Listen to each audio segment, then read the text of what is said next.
Hello everyone, welcome to e book learning hub.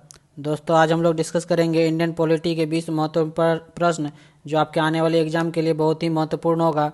देखेंगे आज कौन कौन से 20 इंपॉर्टेंट प्रश्न हैं। आगे बढ़ने से पहले बता दें कि आप चैनल को सब्सक्राइब कर लीजिए और बेल आइकन पर प्रेस कर दीजिए ताकि आपका एक भी वीडियो मिस ना हो। यदि वीडियो पसंद आया तो लाइक कीजिएगा और अपने दोस्तों के साथ भी शेयर कीजिएगा और चैनल को सब्सक्राइब कर लीजिएगा। चलिए देखते हैं आज का पहला question. Name the first judge of the Supreme Court against which the proposal of impeachment was presented in the Parliament of Independent India।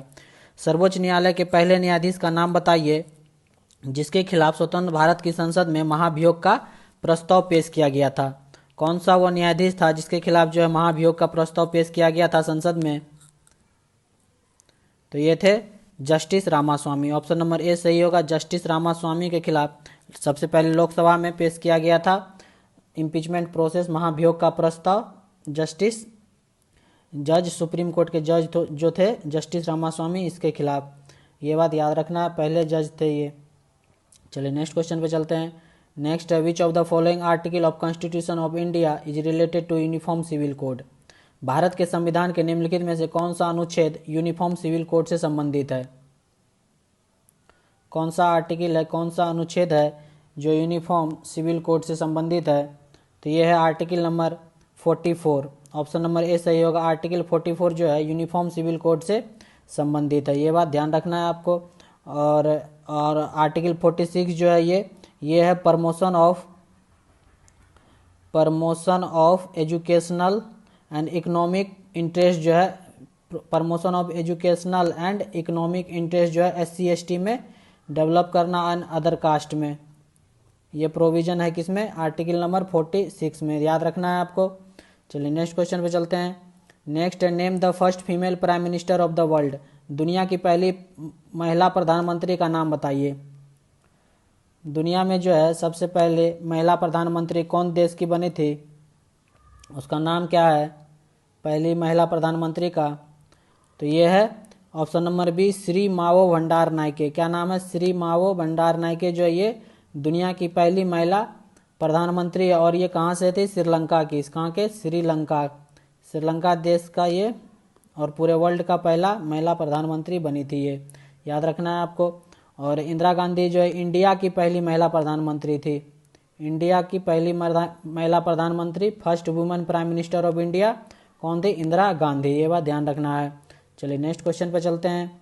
Next है the idea of residual power in the Indian constitution is derived from the which constitution. भारतीय संविधान में जो है अवशिष्ट शक्तियों का विचार किस देश के संविधान से लिया गया है, ये बताना है आपको। किस देश के संविधान से लिया गया है रेजिडुअल पावर, अवशिष्ट शक्तियों का विचार? तो ये लिया गया किससे? कनाडा से। ऑप्शन नंबर बी सही होगा। कनाडा से लिया गया ये कॉन्स्टिट्यूशन, डिराइव किया गया है उसके कॉन्स्टिट्यूशन से। और कनाडा से क्या लिया गया? कनाडा से लिया गया पावर डिस्ट्रीब्यूशन कैसे होगा सेंटर और स्टेट में। Power distribution between centre and state, centre और राज्य और केंद्र के बीच में कैसे पावर डिस्ट्रीब्यूशन होगा, वो ये भी कनाडा से लिया गया है। और साउथ अफ्रीका से लिया गया है कि क्या लिया गया है? संविधान का संशोधन। संविधान जो है संशोधन जो है संविधान का संशोधन जो वो कहाँ से लिया गया है? साउथ अफ्रीका से लिया गया। और इंडियन कॉन्स्टिट्यूशन में, भारतीय संविधान में संविधान संशोधन कितने आर्टिकल में लिखा गया है? ये 368 आर्टिकल में लिखा गया कि संविधान का संशोधन किया जा सकता है। और ये दक्षिण अफ्रीका से लिया गया है ये प्रोसेस। और अमेरिका से क्या लिया गया है? अमेरिका से लिया गया प्रीएम्बल लिया गया, जिसको हम लोग प्रस्तावना बोलते हैं। प्रीएम्बल लिया गया है अमेरिका से। और फंडामेंटल राइट लिया गया है, मौलिक अधिकार लिया गया है, फंडामेंटल राइट ये भी लिया गया है अमेरिका से, ये बात ध्यान रखना है आपको। और जुडिशियल रिव्यू जो है ये भी लिया गया किससे? अमेरिका से लिया गया है। और जापान से लिया गया ड्यू प्रोसीजर ऑफ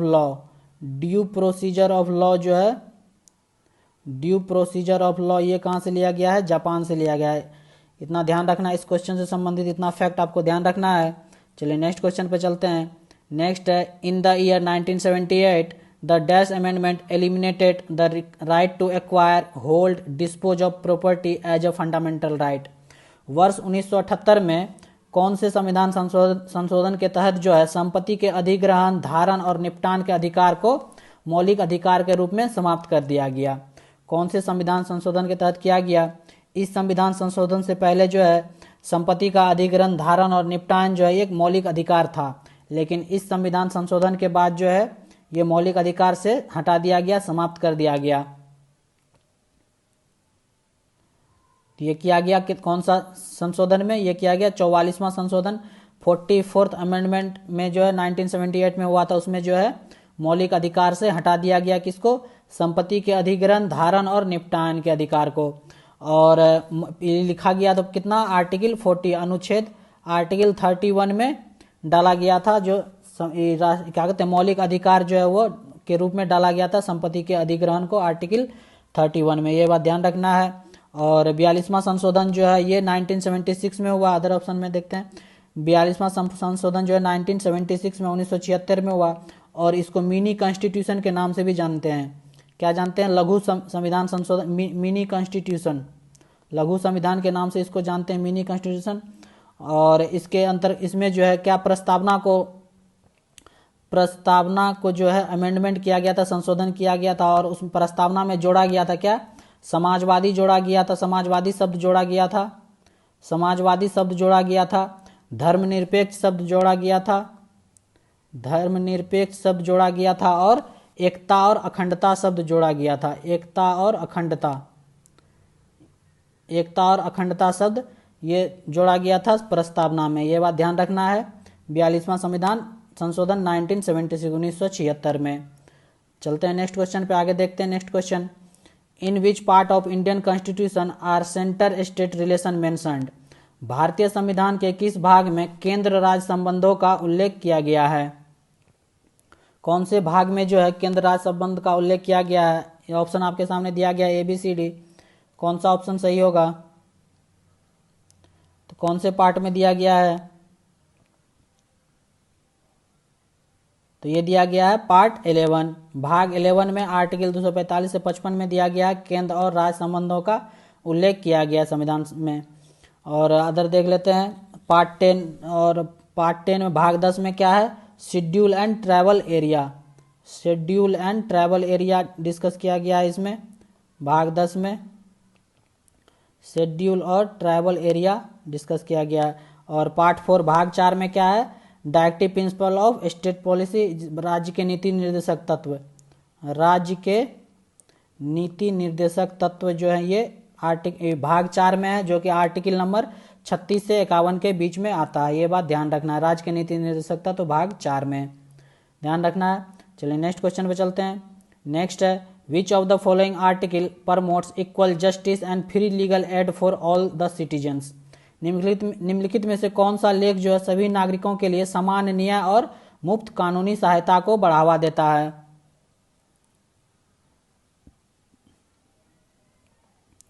कौन सा आर्टिकल है? तो ये है आर्टिकल नंबर 39A में जो है ये लिखा गया है कि सभी नागरिकों को जो है समान न्याय और मुफ्त कानूनी सहायता मिलेगा। और आर्टिकल नंबर 48A में क्या लिखा गया है? इसमें लिखा गया है protection and improvement of environment, environment का जो है पर्यावरण का जो है प्रोटेक्शन करना है, बचाव करना है और उसको बढ़ाना है, ये लिखा गया आर्टिकल नंबर 48 में, ये बात ध्यान रखना है आपको। चलिए नेक्स्ट क्वेश्चन पे चलते हैं। नेक्स्ट है article dash of the constitution of India gives the election commission the power supervise election to the parliament and the state legislature? Bharat के संविधान के कौन सा अनुच्छेद में जो है चुनाव आयोग को संसद और राज्य विधानसभाओं के चुनाव की शक्ति का पर्यवेक्षण करता है? चुनाव आयोग को ये शक्ति प्रदान है कि वह चुनाव कराए, आयोग जो संसद के और विधानसभा जो चुनाव शक्ति प्रदान करता है।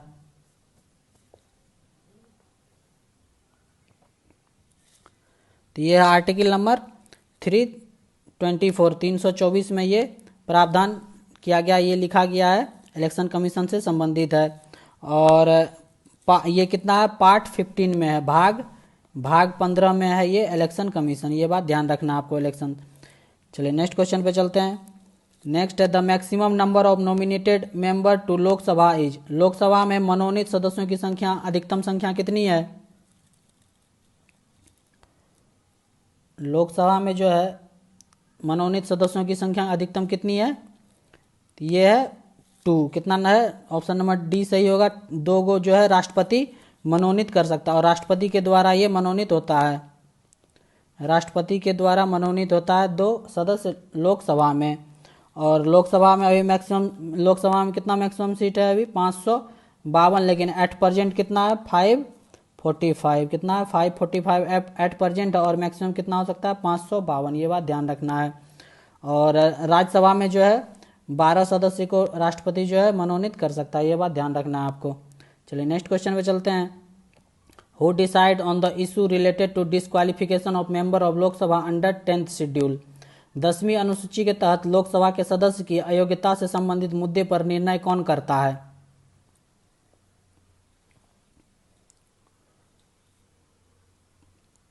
कौन ये डिसीजन लेता है कि इस मेंबर को डिस्क्वालिफिकेशन करना है या नहीं है? तो ये लेता है स्पीकर। ऑप्शन नंबर डी इसका सही होगा। स्पीकर के द्वारा ये तय किया जाता है कि इसको डिस्क्वालीफाई करना है या नहीं करना, अयोग्य घोषित करना है या नहीं करना है। और ये 10वें अनुसूची में है ये। और इसको जो है 52nd अमेंडमेंट एक्ट 1985 के अंतर्गत 10th शेड्यूल जो है 10वीं अनुसूची को जोड़ा गया था संविधान में, ये बात ध्यान रखना है आपको। चलिए नेक्स्ट क्वेश्चन पे चलते हैं। नेक्स्ट है what is the term of elected representative of gram panchayat, एक ग्राम पंचायत के चुने हुए प्रतिनिधियों का कार्यकाल क्या होता है? ग्राम पंचायत में जो भी प्रतिनिधि चुना जाता है उसका कार्यकाल कितना होता है? तो इसका होता है कार्यकाल 5 साल। आपको ध्यान रखना 5 साल होता है। और ग्राम पंचायत ये जो है क्या नाम है, पंचायती राज जो है कब जोड़ा गया था? ये 73rd और 74th अमेंडमेंट एक्ट 1992 में जोड़ा गया था पंचायती राज। और सबसे पहले पंचायती राज चुनाव कहाँ हुआ था? राजस्थान के नागौर जिले में हुआ था, राजस्थान के नागौर जिले में। और ये जो है पंचायत चुनाव कौन करवाता है? ये स्टेट इलेक्शन कमीशन करवाता है। कौन करवाता है? स्टेट इलेक्शन कमीशन करवाता है, स्टेट इलेक्शन कमीशन। और अंडर आर्टिकल 243 के अंतर्गत करवाता है पंचायत चुनाव। कौन करवाता है? स्टेट इलेक्शन कमीशन करवाता है, ये बात ध्यान रखना है आपको। चलिए नेक्स्ट क्वेश्चन पे चलते हैं। Next which article of the constitution of India talks about the provision for impeachment of president of India, Bharat के संविधान का कौन सा अनुच्छेद जो भारत के राष्ट्रपति के महाभियोग के प्रावधानों में के बारे में बात करता है? राष्ट्रपति के महाभियोग के प्रावधानों के बारे में कौन सा आर्टिकल बात करता है? तो यह आर्टिकल नंबर 61, अनुच्छेद 61 में यह बात किया गया है कि राष्ट्रपति पे महाभियोग चलाया जा सकता है। तो और देख लेते हैं अदर ऑप्शन में क्या है? आर्टिकल नंबर 54 54 आर्टिकल में क्या लिखा गया? इलेक्शन ऑफ प्रेसिडेंट, प्रेसिडेंट का इलेक्शन कैसे होगा? इलेक्शन ऑफ प्रेसिडेंट के बारे में डिस्कस किया गया आर्टिकल नंबर 54 में। और 51 में क्या है? Promotion of international peace and security. Article 51 में क्या है? इंटरनेशनल पीस एंड सिक्योरिटी को प्रमोट करना, इंटरनेशनल पीस एंड सिक्योरिटी को प्रमोट करना आर्टिकल 51 में डिस्कस किया गया है। और आर्टिकल 63 जो है ये कहता है क्या? The vice president of India, और देश में एक क्या कहते हैं उपराष्ट्रपति होगा, the vice president of India discuss किया गया है किसमें? आर्टिकल 63 में, the vice president of India article 63 में, ये बात ध्यान रखना है। नेक्स्ट क्वेश्चन पे चलते हैं। Next the constitution of India was amended for the first time in which year, सबसे पहली बार जो है किस वर्ष संविधान का संशोधन किया गया था? तो ये किया गया था 1951 में, 1951 में। ध्यान रखना ऑप्शन नंबर सी इसका सही होगा। 1951 में सबसे पहली बार जो संविधान का संशोधन किया गया था। चलते हैं नेक्स्ट क्वेश्चन पे आगे देखते हैं। Which article of constitution of India provides that each Indian state will have a governor, कौन संविधान के किस अनुच्छेद में यह प्रावधान किया गया कि प्रत्येक भारतीय राज्य में एक राज्यपाल होगा? तो यह है आर्टिकल नंबर 153 में। आर्टिकल नंबर 153 में ये लिखा गया है कि हर राज्य में एक राज्यपाल होगा। और आर्टिकल 154 में क्या है? ये executive power of governor, governor को जो है एग्जीक्यूटिव पावर दिया जाता है, एग्जीक्यूटिव पावर दिया जाता है गवर्नर को। आर्टिकल नंबर 154 के तहत। और आर्टिकल नंबर 151 किससे संबंधित है? ये रिलेटेड टू केग, केग से संबंधित है। कंप्ट्रोलर एडिटर जनरल कैग जिसको बोलते हैं, कैग से संबंधित है आर्टिकल नंबर 151। बेसिकली 148 से 151 तक है केग को। और केग का जो है कार्यकाल कितना होता है? 6 वर्ष का होता है। ये इंपॉर्टेंट क्वेश्चन है, बार बार एग्जाम में पूछा जाता है, याद रखना है आपको कि केग का जो कार्यकाल कितना होता है? 6 वर्ष, याद रखना है। चलिए नेक्स्ट क्वेश्चन पे चलते हैं। नेक्स्ट है which of the following is called a popular chamber? निम्नलिखित में से किसको लोकप्रिय कक्ष कहा जाता है? तो इसको कहा जाता है लोकसभा को। लोकसभा को पॉपुलर कक्ष कहा जाता है, लोअर हाउस बोला जाता है, और राज्यसभा को अपर हाउस। ये बात ध्यान रखना है आपको, आसान क्वेश्चन है। चलिए नेक्स्ट क्वेश्चन पे चलते हैं। In the context of Indian parliament what is zero hour? भारतीय संसद के संदर्भ में शून्यकाल क्या है? शून्यकाल किसको कहा जाता है? तो ये है ऑप्शन नंबर ए सही होगा। क्या होगा? Time immediately after question hour, प्रश्न काल के तुरंत बाद का समय, उसको क्या बोलते हैं? जीरो आवर, शून्यकाल बोलते हैं। ये बात ध्यान रखना है। चलिए नेक्स्ट क्वेश्चन पे चलते हैं। Who takes the final decision on whether a bill is money bill or not? कोई विधेयक मनी बिल है या नहीं है, इस पर अंतिम निर्णय कौन लेता है?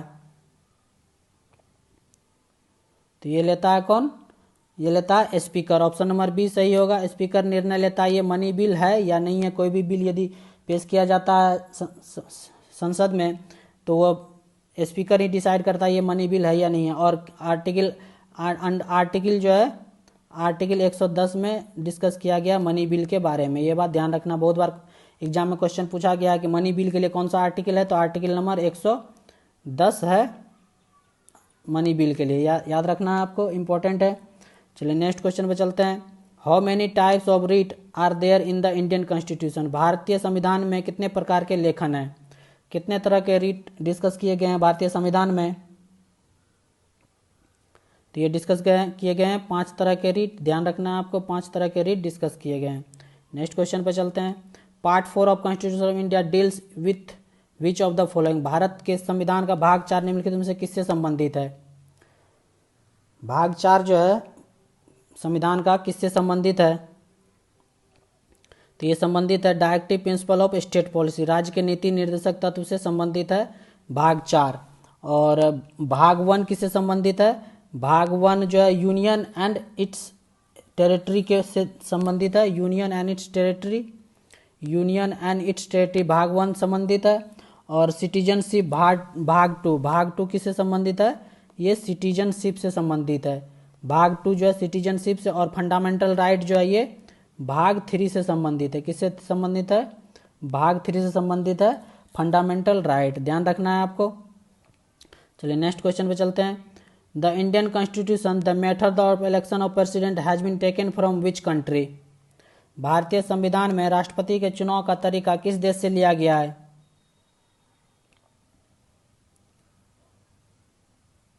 किस देश से लिया गया राष्ट्रपति का चुनाव का तरीका? तो ये लिया गया किससे? आयरलैंड से। आयरलैंड से लिया गया है कि राष्ट्रपति का चुनाव किस तरह से किया जाए, ये तरीका जो है आयरलैंड से लिया गया भारतीय संविधान में। और directive principle of state policy, राज्य के नीति निर्देशक तत्व, ये भी जो है आयरलैंड से लिया गया है। और जो है कॉन्करेंट लिस्ट जो है, समवर्ती सूची कॉन्करेंट लिस्ट जो है वो ऑस्ट्रेलिया से लिया गया है। किससे लिया गया है? ऑस्ट्रेलिया से लिया गया कॉन्करेंट लिस्ट, ये बात याद रखना है आपको। तो ये थे 20 महत्वपूर्ण क्वेश्चन इंडियन पॉलिटी के। उम्मीद करते हैं आपको वीडियो देखने में मजा आया होगा। कमेंट करके बताइए कि कैसा लगा आपको वीडियो। यदि अच्छा लगा तो लाइक कीजिए, चैनल को सब्सक्राइब कीजिए और अपने दोस्तों के साथ भी शेयर कीजिए। मिलते हैं नेक्स्ट वीडियो में। देखते रहिए ई book learning hub. Thank you for watching.